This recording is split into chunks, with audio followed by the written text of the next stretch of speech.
The mirror feature is a useful tool for reproducing CAD geometry using a mirror plane. In this part, we're going to mirror over the tab we have here, and then we're going to mirror the entire resulting part about the back face. So to start, we need a mirror plane. So we'll create a new plane and choose the two opposite faces. The default reference for that is mid-plane, and that's the option we want, so we'll go ahead and click OK. And then we'll come in and choose the mirror feature.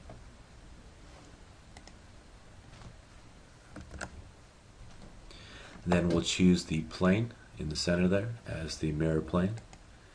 And for the features to mirror, we're going to select out Boss Extrude 2 and Cut Extrude 1. And then click OK. Now within the mirror tool, if we go back in, we can see that there's multiple boxes that we can select into here, features to mirror or faces to mirror. And if you create a new mirror feature, there's also an option for bodies to mirror. So we're going to go back into mirror 5 here and actually use the faces to mirror to create the Cut Extrude 1 on the other side. So we'll go ahead and select out that face, and we can see that in the full preview it populates on the other side. So it looks like it'll work there.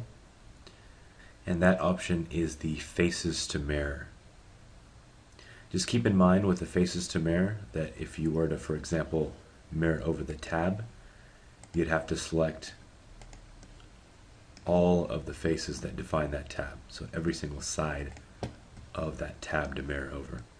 That's why it tends to be easier to use that features to mirror to actually create this on the other side. The next thing we'll do is mirror this part over the back face. We'll go ahead and choose the face here as the mirrored plane. And in this case we can use the features to mirror and choose out all 4 of these features. Or we could just come in and use the bodies to mirror.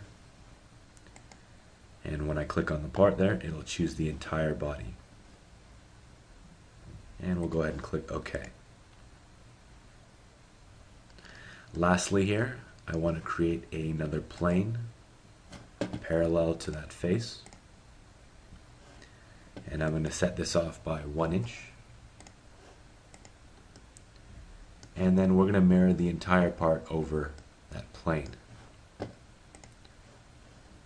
So for that mirror plane, I'll go ahead and choose that new plane there. And then we'll choose out all of the features that define this part. And you'll notice that there's no preview on the other side. The reason for this is that the features to mirror option and the faces to mirror option don't allow you to create multiple bodies. To do that, we'll go ahead and delete out all the features to mirror and just choose the body. And we'll have to uncheck the merge solids option as they're 2 disjointed bodies. And there we have our completed mirror.